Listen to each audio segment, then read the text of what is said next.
আমাৰ গাঁৱৰ মহিলাসকলৰ উদ্যোগত প্ৰথমবাৰ ৰুক্মিণী হৰণ ভাওনা ভাগ প্ৰদৰ্শন কৰা হ'ল। 25 তাৰিখ শনিবাৰৰ দিনা প্ৰদৰ্শন কৰা হ'ল। মই মদন মঞ্জুৰি লৈছিলোঁ।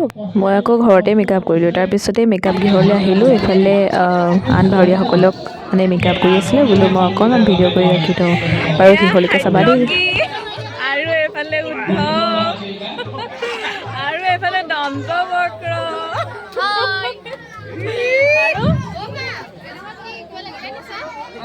আৰু এইফালে মন্ত্ৰী আৰু এইফালে বলুৰাম এয়া সুৰভি, এইফালে ৰুক্মবীৰ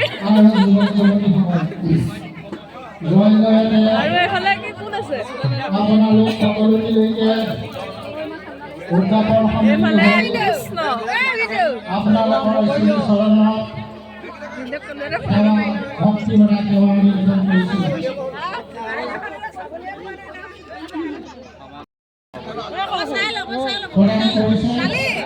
এইফালে নাৰদ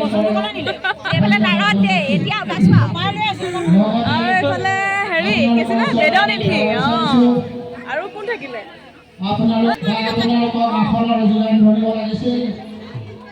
আমি কৰিব পৰা নাই, তাৰ বাবে আমি উদযাপন সমিতি তৰফৰ পৰা ক্ষমা বিচাৰিছোঁ। পুৰণি ভাওনাবন্দী একেবাৰে নতুনকৈ প্ৰথমবাৰ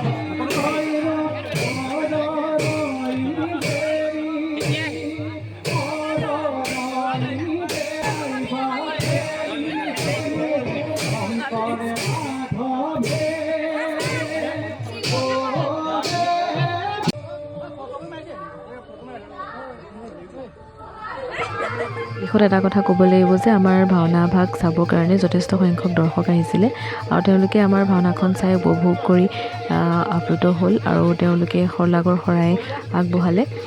সঁচাকৈ বহুত বেছি ভাল লাগিলে আৰু এইখিনি সম্ভৱ হৈ উঠিল আচলতে আমাৰ অভিনয় শিকোৱা গুৰু ৰাজীৱ দা, ৰাজা দালৈ বহুত বেছি ধন্যবাদ জনালোঁ।